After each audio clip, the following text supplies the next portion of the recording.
Hello, and welcome to Pre-K. I am Regina Bowie, Pre-K teacher at Woodland Elementary. This is a new, exciting time for your child and family, but I know with all that excitement comes just a little worry. I hope our time together today will answer some of your questions and let you know what to expect.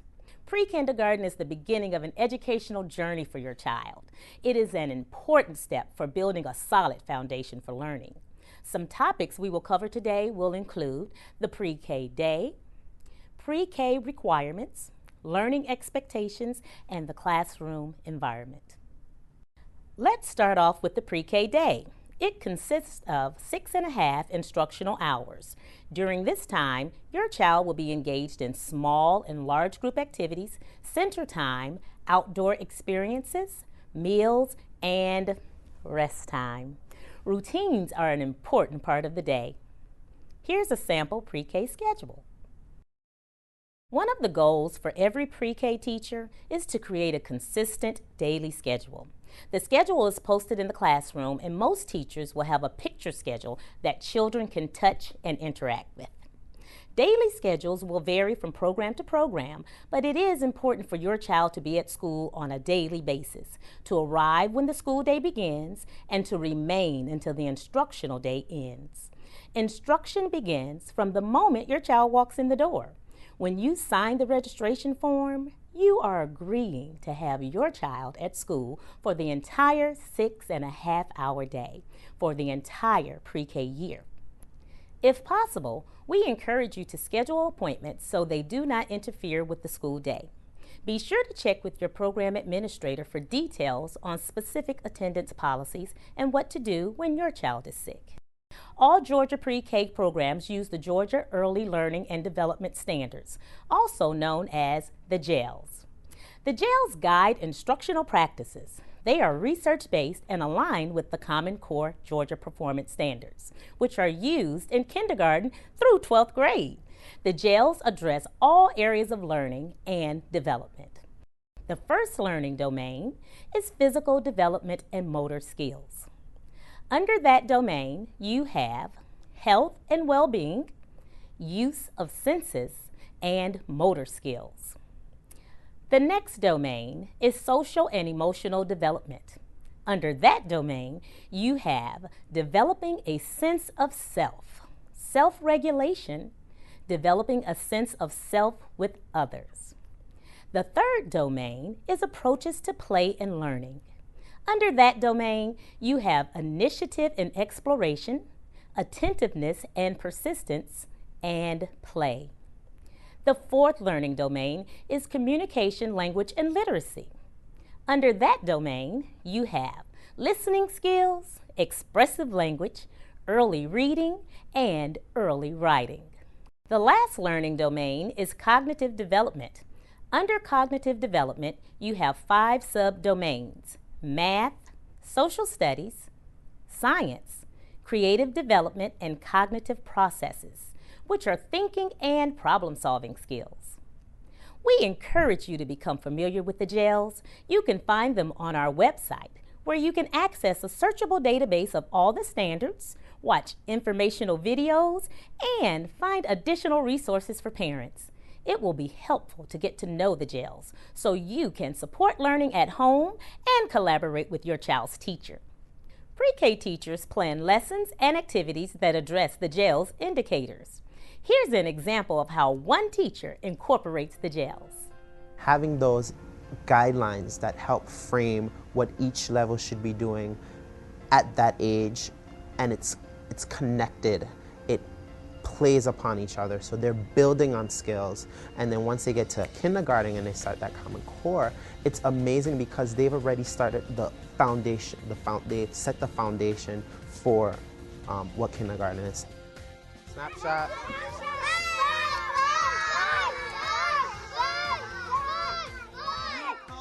Oh. If you saw 5, put 5 fingers in the air and stretch them as high as you can. Who saw a different amount? Siobhan, how many did you see? 7. Siobhan saw 7. Anyone saw a different amount? Siobhan, can you come and count these for me? Okay, it's not going to be 7. 1, 2, 3, 4, 5. even though Siobhan saw 7, she was able to count to 5. She was able to identify the amount that was on the board. So give Siobhan a round of applause. The centers are definitely like the guideline. They kind of give me the framework for what I should teach, because it helps me know what the kids should be learning and what they should be able to do at this level. Let's see, who can figure out the missing step? Right now we have all our steps in place. I'm about to take one away. A step is missing. 4. We observe with our eyes, we think with our minds, and then we raise a quiet hand. 4 is missing. Now, I see Roman has a quiet hand raised. Roman, what step do you think is missing? The 4th step. Now, why would you say the 4th step is missing? Because I noticed that when you showed the stairs, there wasn't 2 spaces. Oh. Every block had 1 space. So now you notice, what area do you think that 4th step should go The in? 4th step should go with the 3 step. Yeah, you're right. It helps me to make my activities real playful, but still meeting the goals. They're very purposeful, but I'm still meeting the goals. I plan with them, but I'm still meeting, the targets that I set out to achieve. I'm excited to have a guest with me today, the Assistant Commissioner for Georgia's Pre-K, Susan Adams. Welcome, Susan. Thanks, Regina. I'm excited to be here. I love working with the Georgia's Pre-K program. Pre-K orientation is an exciting time. I actually have been on both sides of that as a Pre-K teacher and then also a Pre-K parent. I want to stress how important it is for parents to have open communication with your teachers. Teachers want to hear from parents. They want to hear about your concerns. They want to hear about anything that you think your child needs to work on. During the year, your teacher will contact you for a parent conference. During that time, she'll sit down with you and actually go over the standards that your child's learning. Pull out their portfolio and show work samples and talk to you about the things that your child is doing well and the things your child might need to work on to be ready for kindergarten. So during the year, if you have any concerns, please contact your pre-K teacher and he or she will set up a conference. You can do that face-to-face or you might be able to do it over the phone. During that year, it's so important that parents and teachers work together as partners so kids can have the best experience possible in Georgia's Pre-K. Don't you think so, Regina? I certainly agree, Susan. Susan, I am so sure many of our parents are curious about their child's learning environment, where their child will be spending the day. So let's take a tour of a typical pre-K classroom. Georgia's pre-K program features busy, active, well-equipped classrooms where teachers work together to foster learning. Young children are active learners and need to touch and feel and experiment and create. Georgia's pre-K classrooms are organized around learning centers and interest areas that allow children to experience high-quality materials and activities. These materials and activities are changed frequently to meet children's growing developmental needs and changing interests. In your child's pre-K classroom, you'll observe work samples displayed on the walls.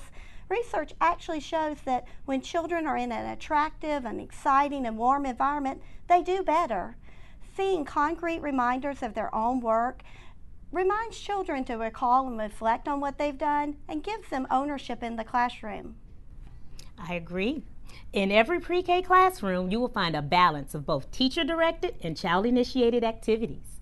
3 main components are large group activities, centers, and small groups. Let's start with large group. Take a look at some of the activities you might see. Literacy development and shared reading and writing, topic-related activities and introduction of new materials, story time, experiments and cooking activities, calendar and time sequence activities, music with movement using props and instruments, morning message board, and daily news. Here's a clip of what a large group activity might look like. One way to promote higher order thinking in the classroom is just to do something as simple as while you're reading a book in a large group activity. For example, when I read the book, What Do I See?, I talked about making inferences between the text and the picture. Instead of just simply following a pattern, the students actually had to think about what the picture was and what the first letter of the mystery word was. We had to think about what sound it makes because this picture is tricky and it could be two things, but I'm going to see if you know what it is. Help me read. I see a little... See, I did trick some of you. What does this start with again? It starts with a P. And what does P say? Like popcorn. So is this the word foot? No. Because what does foot start with? Listen, what does foot start with? F. F. So can this be the word foot? No. Jaden's saying it. Paw. It is paw. With that activity, I would tape over the last word in the sentence, all except for the very first letter. And I had to use a picture that was a little bit tricky that they wouldn't already know what it was. For example, with a picture of the cat's face, it could have been the nose or the mouth or the whiskers. And they had to really think about what it was according to the first letter of the word. That was an example of a large group activity. This is a time that is teacher-directed learning. Teachers are choosing standards and planning instruction during that time. So during that time, the teacher may be reading a story or writing on a chart, exposing children to letters and words. This is an important part of the day. However, another important part of the day is center time. Center time is a child-initiated time. This is a time where your child gets to interact with all of those materials in the classroom, and they get to make some choices about what they want to do. The time for children to explore the materials, to take risks and interact with their peers. It's really a time where a child is learning at their own rate and their own pace. We often hear that children in pre-K just play all day, and actually that's absolutely true. We want our children to play. When children are playing, they're actually learning. That's how young children learn, is through play. They play with a purpose. When children feel comfortable in learning centers, they try out new ideas and they begin to fit them into their level of understanding. As a result, children begin to build their confidence, take risks, and become capable learners. When interacting in centers, young children develop responsibility as they care for the materials they use, enhance skills in all content areas, develop social skills as they work with others, expand their oral language, learn how to make and carry out plans, use their imagination and creativity, and develop their problem-solving skills. Centers are a great way for children to learn while also having some fun. Another type of activity you will see in a pre-K classroom is small group. A small group is defined as 2 to 8 children. Most teachers divide children into 3 or 4 groups, with 5 to 7 children per group. Small groups are based on children's needs and interests. That's exactly right, Regina. When teachers are planning small groups, they consider the learning styles, children's interests, and topics of studies. Pre-K teachers group students in 2 different ways. They may have a group where all the children in the group are on the same activity and need to focus on a specific skill. But other times, a teacher may mix up the children. In these groups, children are at different levels, but it encourages them to help each other and encourages peer interaction. Let's take a look at these examples of small groups and hear from some teachers. Individualized learning is extremely important to me. You can't have expectations for anyone that's higher than what they know. We all have a starting point, and you have to be aware of that, and you have to know your children and know what they can and can't do. The writing standard is very important for us, whether it's where they are with their writing and taking them from where they are and of course moving them on. We give them the opportunity for writing in journals. It's not a forced activity. They are able to, as they clean and they're finished cleaning, it's almost as if it's a transition. So they may not make it every day to the journal activity, but they will get the opportunity. And Miss Tanya and I will walk around and hit on a few things. We know the children and where they are. So if they're just writing that first letter, then that's where we stay and maybe add something. Or if they're drawing pictures, we know the children that are able to write the words as we spell it. Small groups are a great way to meet the individual needs of the children we teach. In pre-K classrooms, Teachers individualize their instruction so that they can meet the need of every child in the classroom, including yours. It's important that children get that instruction on their level so that they'll be ready for kindergarten and beyond. Well, Susan, I think that about covers it. We hope you and your child are as excited as we are about the new pre-K school year. We're glad you could join us for this parent orientation video. I hope that you and your child are looking forward to a fantastic year and above all, are ready to have some fun.